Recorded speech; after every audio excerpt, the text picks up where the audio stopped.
Bismillahirrahmanirrahim. Assalamualaikum warahmatullahi wabarakatuh. Alhamdulillahi rabbil alamin. Wal 'aqibatu lil muttaqin. Wala udwana illa 'alal zalimin. Wassalatu wassalamu ala asyrafil anbiya'i wal mursalin wa ala alihi wa ashabihi ajma'in. Qala rabbi shrah li sadri wa yassir li amri wahlul 'uqdatam min lisani yafqahu qawli. Qul subhanaka la 'ilma lana illa ma 'allamtana innaka antal alimul hakim. Allahumma shalli wa sallim ala nuril anwar wasiril asrar wa tiryakil aghyar miftahil babil yasar sayyidina wa maulana Muhammadin al-mukhtar alihi al-athhar wa ashabihi al-akhyar adadani abillahi wa ifdahi. Nawayna ta'allum wa ta'lim وتذكر وتذكير نفع والانتفاع والإفادة والاستفادة والحث على التماسك بكتاب الله العزيز وبسنة رسول الله صلى الله عليه وسلم والدعاء إلى الهدى والدلالة على الخير ابتغاء وجه الله ومرضاته وقربه وثوابه سبحانه وتعالى. اللهم رب يسر ولا تعسر وتمم بالخير اللهم آمين. Yang dimuliakan Fadilatul Imam, tuan-tuan, ahli jatuh puasa, sidang jemaah yang dimuliakan Allah Subhanahu wa taala sekalian. Pertamanya kita merafakkan setinggi-tinggi puji syukur kepada Allah Subhanahu wa taala. Kita sambung kembali perbincangan kita dalam kitab Matn Arba'in pada perkara yang ke-19, iaitu pertolongan, pemeliharaan dan bantuan Allah. Terima kasih juga kepada pihak Jatuh Puasa Surau dan ahli karya kerana sudi mencerahkan surau ini. Saya selesa sikit mata saya berbanding dengan bulan-bulan yang lalu. Disebut oleh sahabat kita, Rizwan kata, Ustaz, mari datang surau dah cerah, dia kata. Sebelum ni dia agak sakit mata dia, mata kita jadi cepat stres pasal dia gelap. Kita pula memang mata waktu apa dia cantik, tak HD. Jadi ni Alhamdulillah orang kata cerah. Jadi tuan-tuan yang dimuliakan Allah Subhanahu wa ta'ala, kita nyambung pada perkara ke-16 pada hadis 19. Itulah pertolongan bersama dengan kesabaran. Kehidupan insan boleh diumpamakan dengan suatu peperangan yang berbagai-bagai corak dan rentak. Kehidupannya sentiasa terdedah kepada berbagai-bagai bentuk ancaman pihak musuh. Pertolongan untuknya di dalam peperangan-peperangan ini bergantung kepada sejauh mana kesabarannya. Lebih sabar ia, maka lebih banyak pertolongan yang akan diterimanya.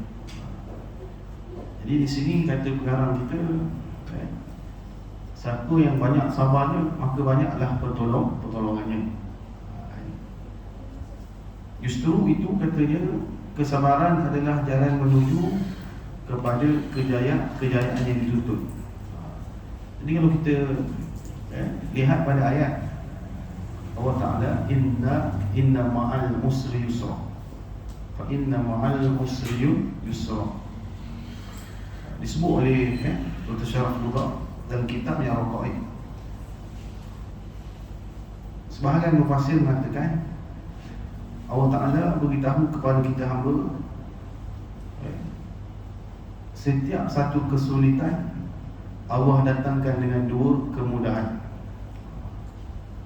Maksudnya seseorang hambanya yang diuji Allah dengan sesuatu ujian, dia kena yakin bahawa Allah akan mudahkannya dengan dua hal. Pertolongan Allah tu dalam dua hal. Pertolongan Allah. Jadi dia kata, sabar adalah merupakan senjata yang paling berkesan bagi menumpaskan pihak musuh yang berbagai-bagai rupa dan bentuknya. Sabar ada yang tersembunyi atau yang zahir tampak oleh penglihatan. Oleh yang demikian, Allah Subhanahu wa ta'ala menjadikan satu perantara bagi menguji para hamba-Nya di dalam kehidupan dunia ini, bagi membezakan antara yang baik dan yang buruk, agar Allah Subhanahu wa ta'ala mengetahui siapakah yang benar yakin dari mereka yang munafik dan ragu-ragu. Allah Ta'ala berfirman dalam surah Muhammad ayat 31, Ba'da a'udzu billahi minasyaitonir rajim, وَلَنَبْلُوَنَّكُمْ حَتَّى نَعْلَمَ الْمُجَاهِدِينَ مِنْكُمْ وَالصَّابِرِينَ وَنَبْلُوَ أَخْبَارَكُمْ. Dan sesungguhnya kami benar-benar akan menguji kamu agar kami mengetahui orang-orang yang berjihad dan bersabar di antara kamu, dan agar kami menyatakan yakni baik buruknya al-ahwal kamu. Dan surah yang lain Allah berfirman dalam surah Al-Imran ayat 186, "Latublawunna fi amwalikum wa anfusikum wa latasma'unna minal ladzina utul kitaba min qablikum wa minal ladzina asyraku adzan katsira wa in tasbiru wa tattaqu fa inna dzalika min azmil umur." Surah Al-Allahul Azim, yang bermaksud demi sesungguhnya kamu akan diuji pada harta benda dan diri kamu, dan demi sesungguhnya kamu akan mendengar dari orang-orang yang telah diberikan kitab dahulu daripada kamu dan orang-orang yang musyrik banyak tuduhan dan cacian yang menyakitkan hati. Dalam pada itu jika kamu bersabar dan bertakwa, maka sesungguhnya yang demikian itu adalah dari perkara-perkara yang dikehendaki diambil berat, yakni melakukannya. Surah Ali Imran ayat 186. Muslimin yang dimuliakan Allah, maka kata dia, iaitu urusan-urusan di mana tidak dapat seseorang yang berakal itu hendaklah berazam dan menekankan nafsunya dalam melaksanakan, justru padanya terdapat kesempurnaan kepribadian yang dan kemuliaan. Allah Subhanahu wa ta'ala berfirman dalam memperjelaskan sifat-sifat orang yang bertakwa dan benar, yakni as-siddiqin, dalam Al-Baqarah ayat 177, Bismillahirrahmanirrahim, "Was-sabirina fil ba'sa'i wad-dharra'i wa hinal ba's." Dan ketabahan orang-orang yang sabar dalam masa kesempitan dan dalam masa kesakitan, dan juga dalam masa bertempur dalam perjuangan perang sabit. Al-Baqarah ayat 177. Jadi disebutkan kepada kita sabar sebagaimana yang diketahui ialah pengengkangan nafsu, sebagaimana yang digaris pandukan oleh akal dan syarak. Jadi sabar itu adalah menekan nafsu. Begitu juga dengan larangan terhadap pengengkangan nafsu itu, sebagaimana yang digariskan oleh akal dan syarak juga. Sekiranya kita melihat kepada ayat-ayat Quran dan hadis-hadis Rasulullah SAW, kita akan mendapati kalimah sabar itu diriwayatkan di dalam banyak tempat. Di banyak tempat Allah cerita tentang sabar, juga dengan hadis Nabi SAW. Kesemuanya menemukan makna yang disebut untuk sabar dan berobjektif dengan objektif yang sama dan mewujudkan natijah yang sama juga. Apakah objektif dan natijah yang sama itu? Jadi ayat-ayat itu, hadis-hadis Nabi SAW cerita tentang sabar, objektifnya sama je. Jadi dia kata, apa objektifnya dan apakah natijah yang sama itu? Ianya adalah kemenangan dan pertolongan. Antara kedudukan-kedudukan dan tempat-tempat untuk bersabar itu seperti berikut. Jadi objektif sabar itu adalah untuk apa dia? Pertama, kemenangan. Kedua, pertolongan. Lepas tu, sabar ni tuan-tuan, dia dah menjadi formula dalam kehidupan kita. Sebab tu para ulama banyak mengatakan formula kehidupan. Apa juga konteks? Kalau kita kata dengan konteks rumah tangga, dua juga, sabar, sabar. Yang kedua disebut solat. Waktu surah Al-Baqarah juzuk kedua kata, ya ayyuhallazina amanu sta'inu bis-sabri was-salat. Innallaha ma'as sabirin. Wahai orang yang beriman, minta tolong pada Allah dengan jalan sabar, disebut, dan mengerjakan solat. Sabar saja tapi tidak menghubungkan diri dengan Allah, tak jadi kan? Baru disebut dengan solat. Jadi solat adalah cara kita membina networking dengan Allah Subhanahu Wa Taala. Lepas tu sabar mesti seiringan. Kerana solat adalah yang nak menyelamatkan kita daripada perkara muka keji. Kalau kita tengok orang bukan Islam, dia hanya ada sabar. Mereka pun ada sabar juga, tapi mereka tak ada solat. Akhir sekali sabar mereka, itu yang kata tadi keluar, pepatah kita, sabar aku ada hadnya. Sabar aku ada batasnya.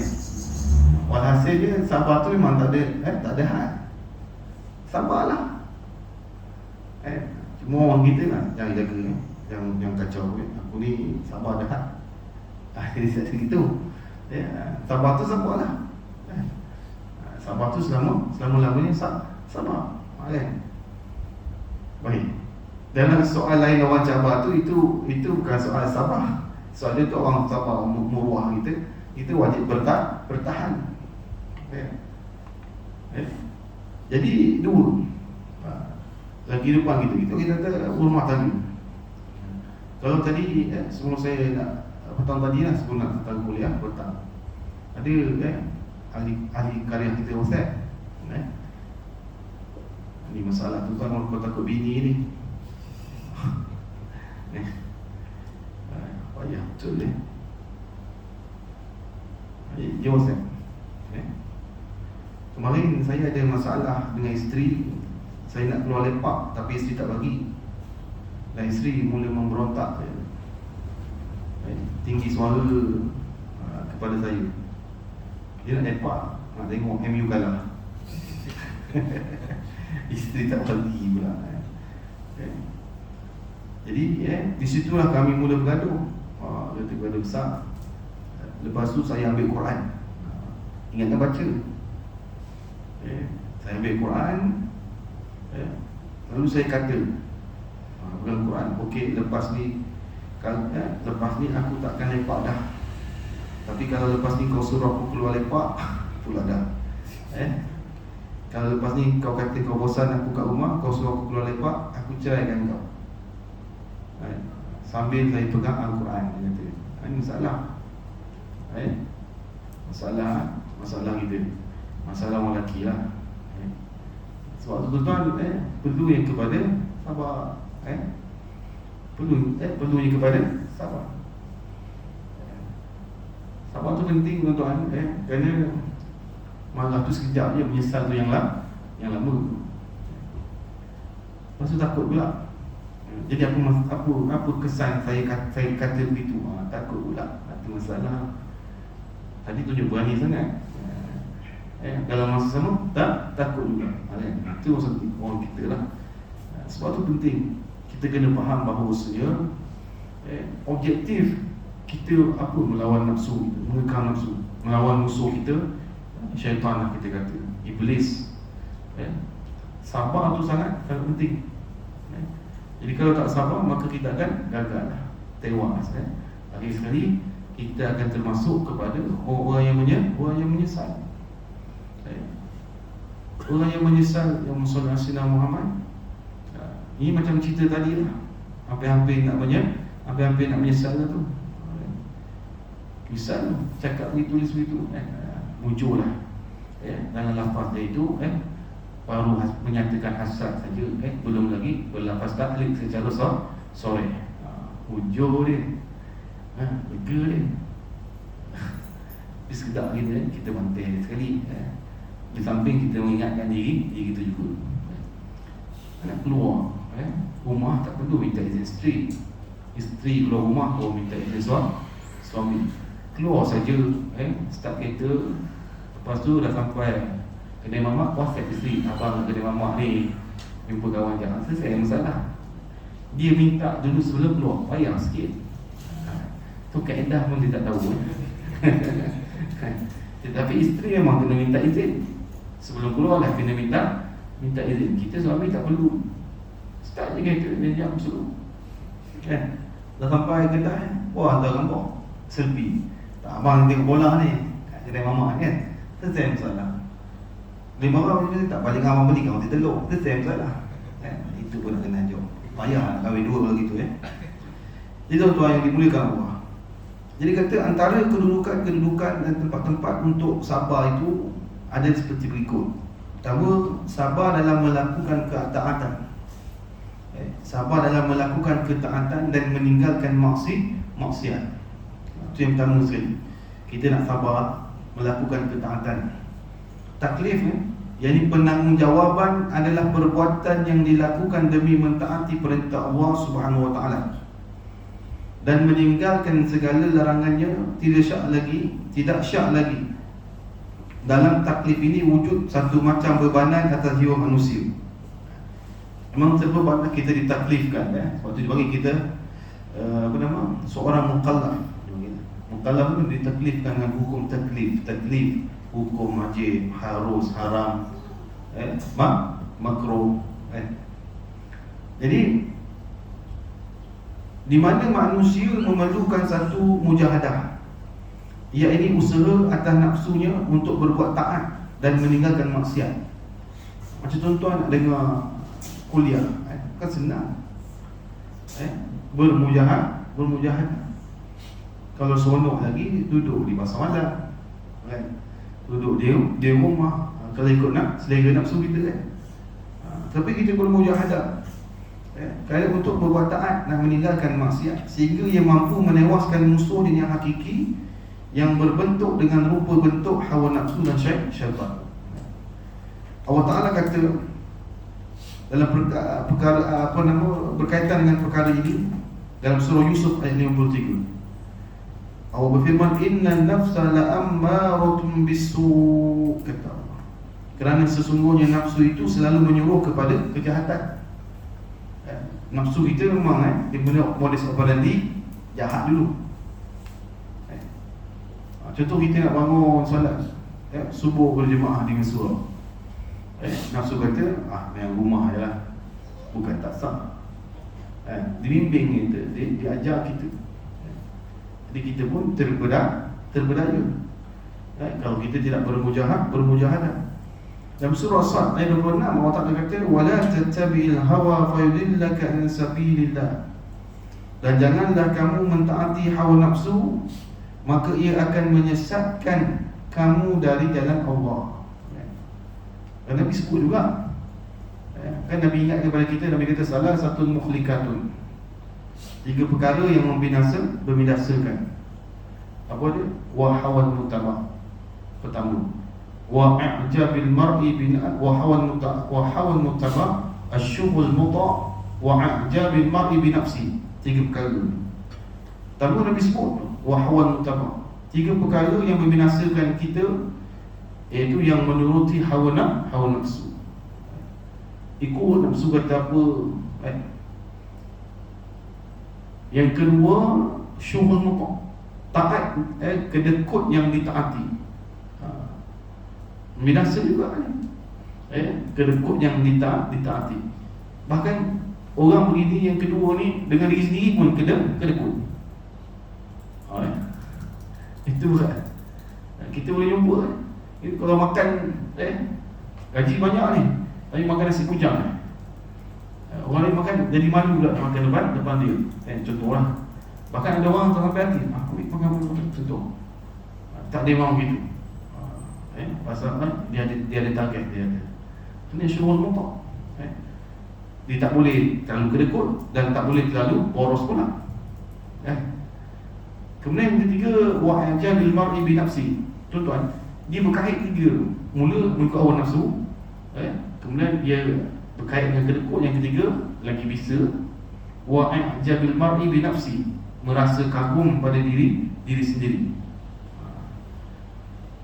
Yang ketiga lagi bisa sebab apa? Sebab dia tak perlu orang. Dia tak perlu orang pun, dia seorang pun berdosa dah. Contohlah, dia bangkit Muhammad Muhammad solat tahajud. Dia makan ikut tajuk ni. Aku alhamdulillah pukul 4 nurut, dia bangun, dia tidur. Kemudian berasa hati dia. Tengok yang jiran aku gelap pergi rumah. Tengah tidur, aku yang tajuk cakap kau berapa ni? Tak ada orang pun. Itu bahayanya ujub. Wa ajabil mar'i binafsi. Kemudian Allah sebut tuan-tuan dalam surah Al-Fatir ayat 6, inna syaitana lakum adu. Sesungguhnya syaitan itu adalah musuh kamu yang nyata. Maka inilah musuh-musuh hawa nafsu dan syaitan yang tersembunyi, yang melambai ke arah insan dengan tipu dayanya dan memperhiaskan untuk insan itu cinta terhadap syahwat dan mempermudahkan baginya jalan untuk berpaling dari ketaatan dan perlindungan Allah Subhanahu wa taala dalam menuju ke arah maksiat. Ini adalah usaha yang dilakukan tanpa henti, tanpa kenal putus asa. Dalam bab bersungguh-sungguh, dalam bab istiqamah. Dalam bab usaha tanpa kenal penat, boleh tiru syaitan, iblis. Tak pernah kena gagal, tak pernah kena erti kalah, lemah. Dia sampai kita nak mati esok, dia kalau boleh nak kita ikut dia dulu. Dia kesuk sampai satu tahap kita tengah sakaratul maut, dia datang menyerupakan bapak kita dia layan saya pergi.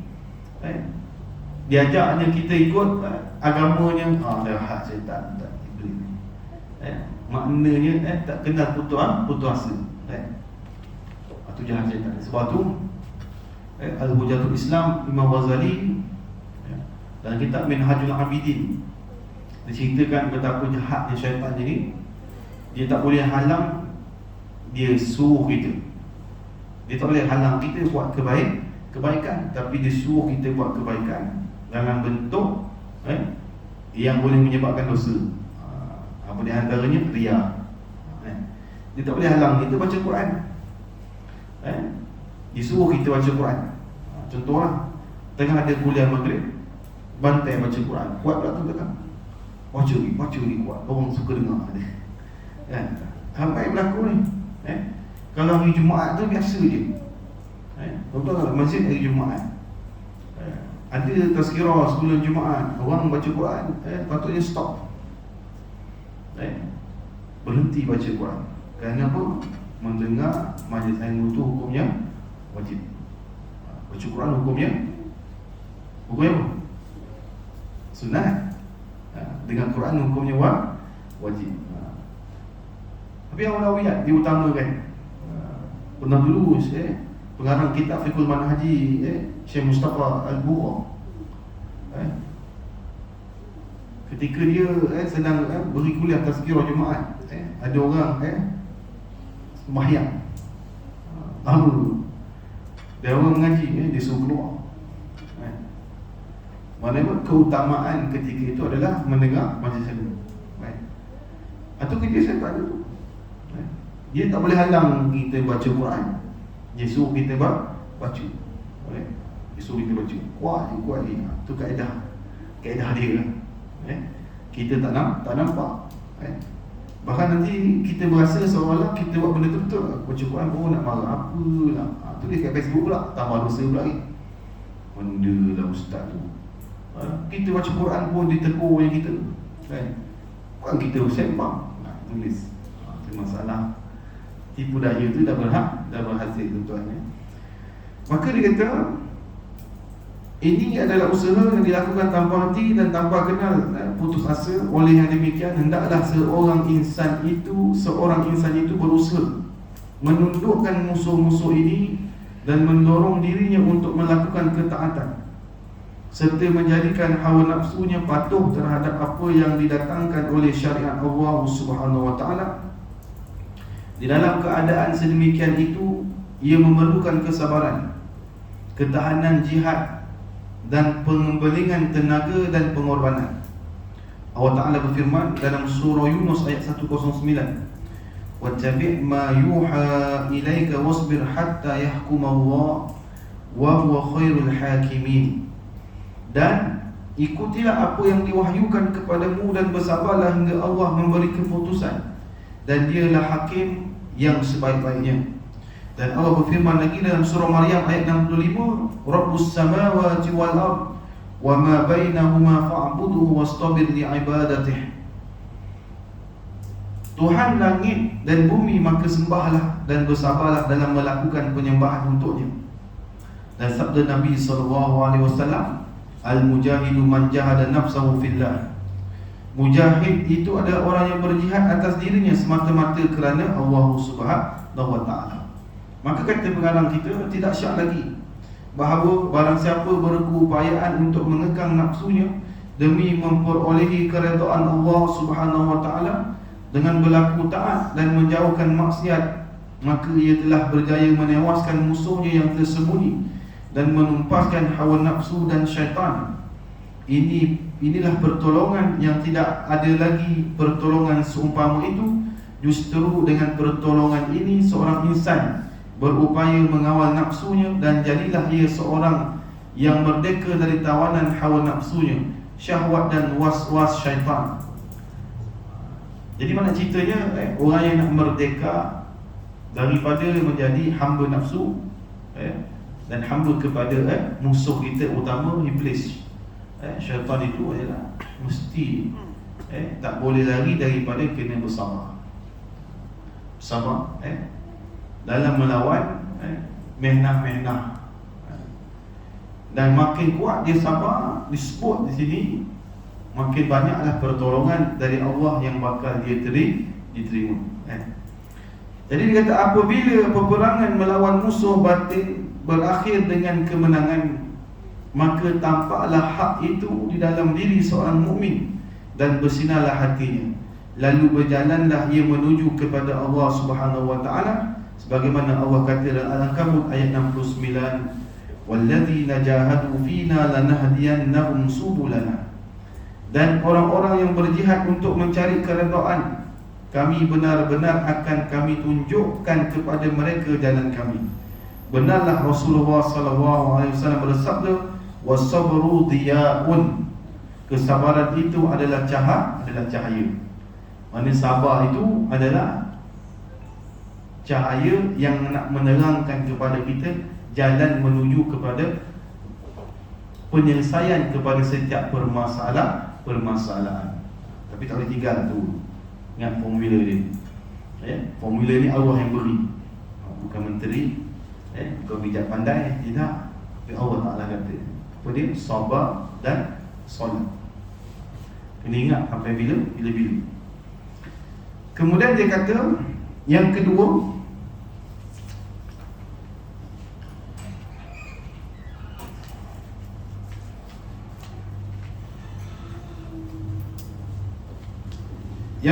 itu ialah kedudukan dan tempat-tempat untuk bersabar itu. Yang kedua, sabar atas musibah. Di dalam kehidupan ini, insan itu sentiasa terdedah kepada malapetaka dan bencana terhadap diri dan hartanya, ahli keluarga, kaum kerabatnya, atau terhadap keamanan dan ketenangannya. Tidak syak lagi bahawa inilah fenomena yang gentir. Yang gentir bagi seseorang insan itu, fenomena ini menjadikan seseorang itu mudah berputus asa, sehingga rasa keputusasaan itu bertempat di dalam dirinya. Jadi kita kena sedar, kita semua secara sunnatullahnya akan diuji Allah Ta'ala dengan musibah. Kalau tak kepada kita, isteri. Tak isteri, anak. Tak anak, harta. Dalam hal ini dinukilkan oleh Dr. Syaraf Qudah dalam kitabnya Ar-Raqaiq, ketika menjelaskan tentang musibah. Orang nak menyelamatkan dirinya daripada musibah ini, dia kena faham. Sama sekali dia kena yakin bahawa musibah itu adalah penghapus segala dosanya. Maknanya disebut oleh baginda SAW yang mafhumnya, orang yang diuji Allah dengan musibah itu, akhirnya sehingga dia hadir bertemu dengan Allah dalam keadaan tidak ada dosa lagi. Mana pun maknanya dosa itu sebagai musibah itu sebagai kafarah. Kafarah. Sebab tu ada seorang sahabat, saya tak ingat nama sahabat itu. Seorang sahabat itu dia berdoa pada Allah minta supaya ditimpa sakit padanya. Saya tak ingat nama. Tapi nama ada Zaid juga. Saya tak ingat. Saya ada dobit lah kat kitab Rokok itu. Cuma tak terdobit kat sini pula. Saya cerita je betapa para sahabat faham tentang kelebihan ditimpa musibah itu dan sabar itu akhirnya membawanya kepada syurga Allah. Sebab tu Hasan al-Basri kata kalau dia diuji sakit, dia tak segera minta sembuh. Kenapa? Kerana sakit itu musibah. Bersabar kepada musibah itu, Allah nak hapus dosa. Itu Hasan al-Basri lah. Kalau kita awal uji sakit kan, contohnya pening kepala, tifas lah. Anda rasa saya ada masa sakit kepala. Betul ya? Pasal kita fahamnya lah lain. Mereka ini fahamnya lain. Allahumma salli ala Muhammad, jauh kita dengan mereka. Sama dengan kisah Abu Ishaq. Allahumma salli ala Sayyidina Muhammad, Ibrahim ibn Adham. Peristiwa ketika mana dia kepalanya diketuk oleh seorang pemuda. Pemuda ketuk kepala dia sehingga berdarah kepalanya, nitik darah. Lalu orang yang menyaksikan tu kata kepada pemuda tu, kenapa engkau ketuk wali Allah? Pemuda tu takut dia tak kenal. Lalu pemuda tu jumpa dengan Syekh Ibrahim bin Adham ini, Abu Ishaq. Minta maaf, saya tak tahu ini adalah wali Allah. Tak kira lah wali Allah, wali Allah yang ketuk pada orang. Kemudian aku jawab Ibrahim bin Adham, cerita tu panjang buat saya ringkas. Kata Ibrahim bin Adham, aku doakan kamu masuk syurga. Terkejut orang yang berada di sekelilingnya. Bagaimana yang mulia boleh mendoakan orang yang mencederakan kepala masuk ke syurga? Kata Ibrahim bin Adham, asbab dia aku dapat syurga dari Allah. Takkan aku nak sebab takkan aku nak biarkan orang yang menyebabkan aku dapat syurga masuk neraka. Kenapa kata orang tanya dia, kenapa pula begitu? Kerana dia ketuk kepala aku sampai ke darah. Lalu aku bersabar. Aku sabar. Sabar aku itu Allah ganti dengan syurga. Jadi mana mungkin dia kata orang yang menyebabkan aku masuk syurga, aku doakan masuk neraka. Itu tuan-tuan, la ilaha illallah. Beza tu. Itu sifat Nabi tu. Kita cuba buat itu, ketuk balik, tak guna kau, balik dengan kau orang lain. Kita bercara, cakap jauh dulu. Subhanallah. Masa dia faham lain, kita faham kod lain. Maka dia kata, Allah Ta'ala berfirman dalam surah Al-Isra ayat 83, wa idza massahu syarru kana yazu'a. Dan apabila dia ditimpa kesusahan, nescaya dia berputus asa. Allah Ta'ala kata dalam surah Al-Ma'arij ayat 19 dan 20, innal insana khuliqa halu'a idza massahu syarru jazu'a. Sesungguhnya manusia diciptakan bersifat keluh kesah lagi kikir. InsyaAllah kita terus tak terus ya. Sesungguhnya manusia itu diciptakan bersifat keluh kesah lagi kikir. Kikir itu pada keleput. Apabila ditimpa kesusahan, dia berkeluh kesah. Kesian manusia. Dia apabila uji sikit, dia mulalah mengeluh. Macam itulah dia uji dengan beras mahal. Belum kita tulis kat Facebook kan. Wah, dia dulu doa, ya Allah, berilah rezeki dapat makan beras mahal. Ni doa kita orang apa kan? Nak makan beras mahal. Betul tak? Astagfirullahaladzim. Tak pasal tu kita doa. Ya Allah, berilah kehidupanku mewah ya Allah. Ini mewah ni. Mewah itu. Makan pun beras mahal, subhanallah. Masya Allah. Tak adalah. Kalau kita nak memikir negatif boleh saja, tapi kita nak positif kan. Maka positif tu lebih tenang kepada kita kan. Senang hati kita, tak ada dosa pun. Lepas tu dalam susu beras ni saya malas nak mengulas kan. Pasal kita memang duduk di zaman ujung-ujung dunia, pengakhiran dunia. Kita semua sedang membenarkan apa yang Nabi SAW sabdakan pada 1400 tahun yang lampau. Itu tadi ukuran yang kita sedang bincang ini adalah sabar. Sejauh mana tahap kesabaran kita. Dan kita mesti iman dengan ayat Allah, inna ma'al usri yusra fa inna ma'al usri yusra. Sesungguhnya setiap kesulitan itu berserta dengan kemudahan. Mufassir mengatakan kemudahan itu Allah datang dua. Satu kesulitan, Allah beri dua kemudahan. Itu kita wajib iman. Maka dia kata tuan-tuan, jika seseorang itu berada dalam keadaan itu, maka ianya diiktibarkan sebagai seorang manusia yang tewas. Mana ditimpa dengan musibah, lalu dia putus asa. Ramai orang yang tak beriman bunuh diri. Allahumma salli ala sayyidina Muhammad.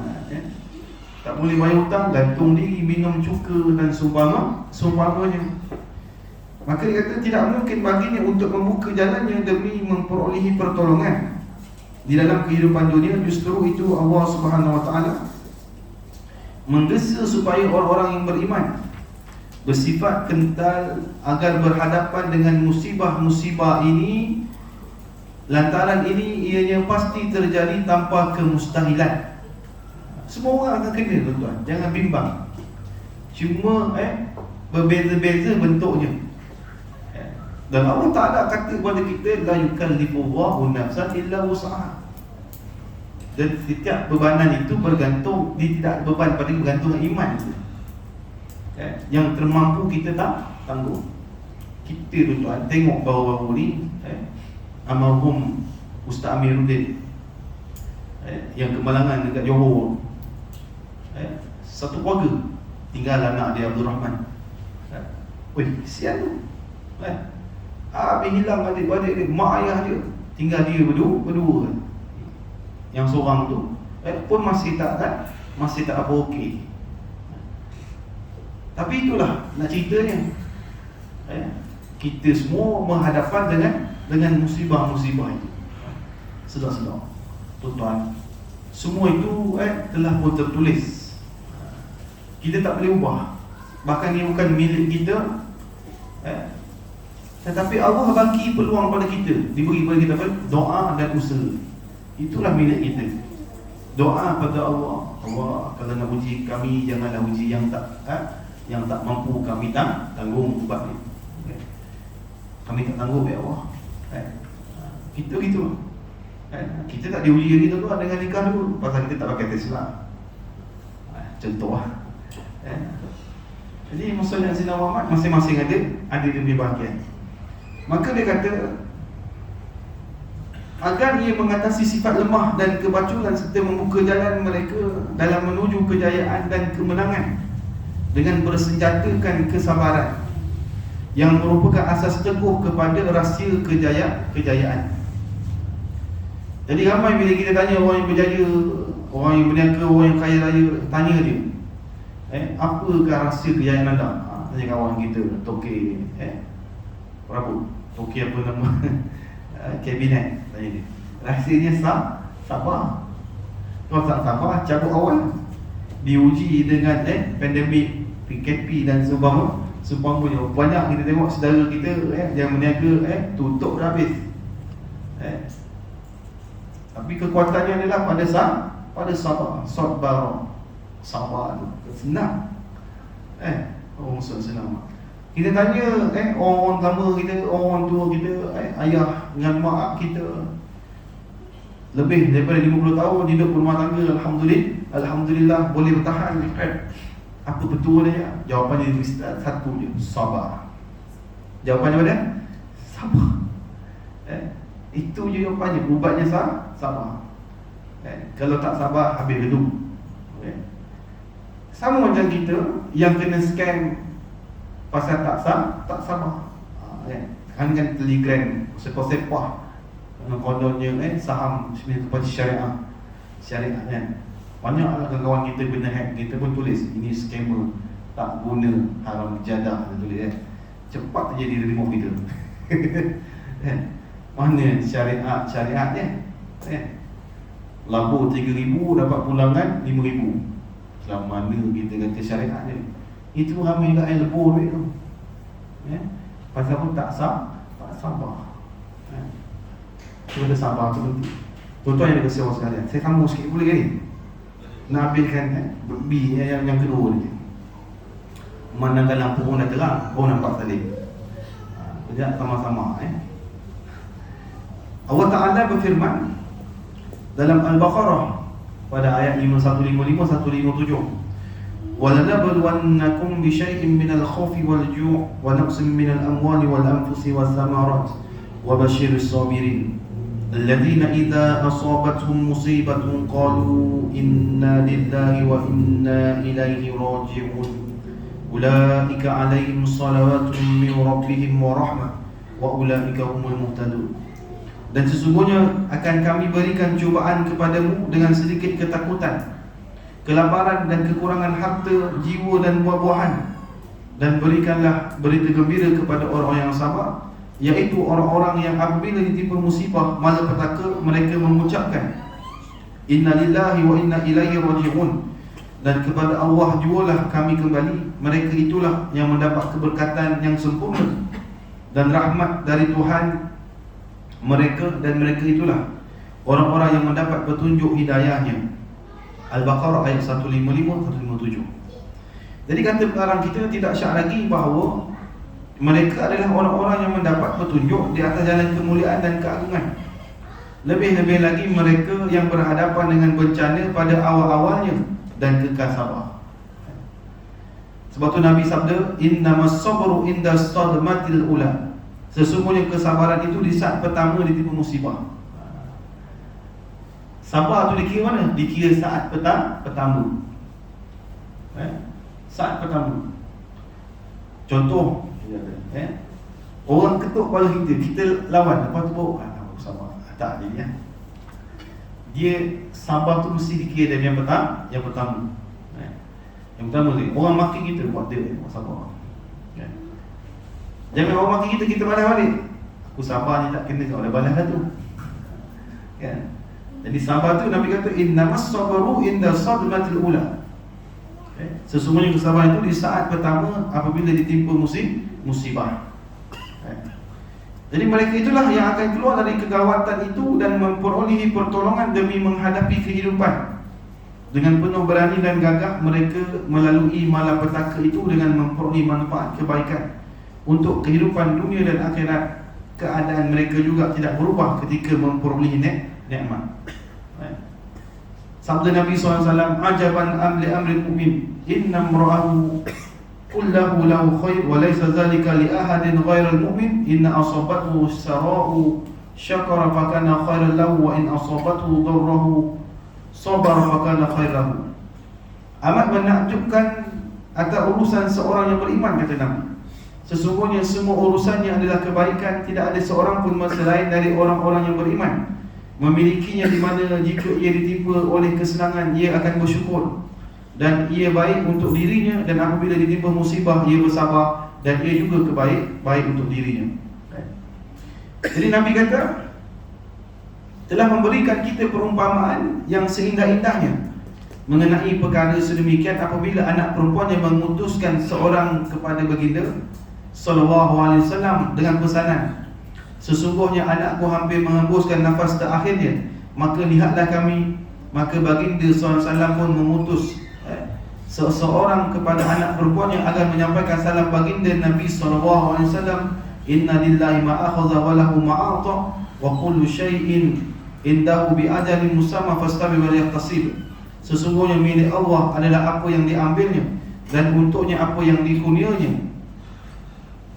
Setiap sesuatu mempunyai ajalnya yang telah ditentukan, maka bersabarlah dan berharaplah ganjaran dari kesabaran itu sebagai sesuatu hasil dari amalan soleh yang telah dikerjakan.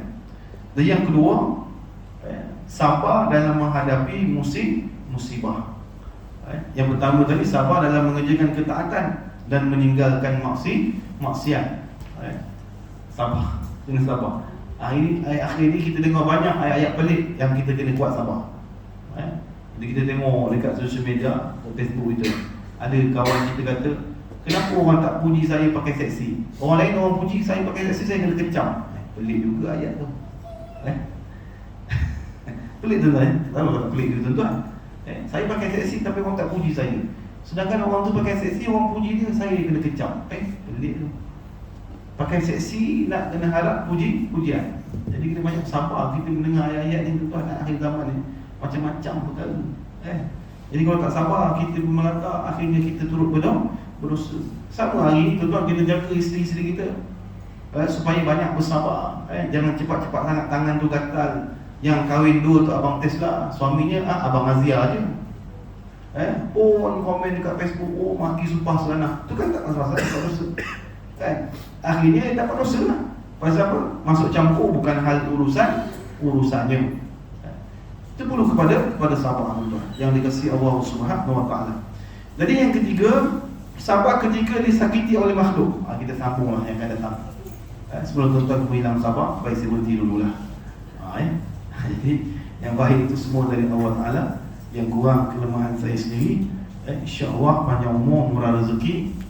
Kita sambung kembali perkongsian kita pada perkara yang ketiga, iaitu dalam menceritakan tentang sabar. Dalam cerita tentang sabar, iaitu sabar ketika disakiti oleh makhluk. Ini banyak berlaku tuan. Kadang-kadang kita rosak sama disakiti oleh makhluk. Turun-turun nak pergi kerja, dah lambat ni, tahu-tahu ada orang blok kereta kita. Sabar dulu.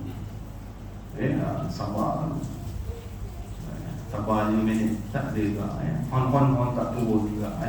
Masuk dalam grup, kereta siapa ni, sabar aku ada haknya. Tu balik dengan kereta tu kan, tak sabar tuan-tuan. Tak boleh. Kalau dia tulis elok. Begitu juga lah orang yang blok kereta orang tu. Kalau nak blok, jangan bagi handbrake, supaya orang boleh tolak.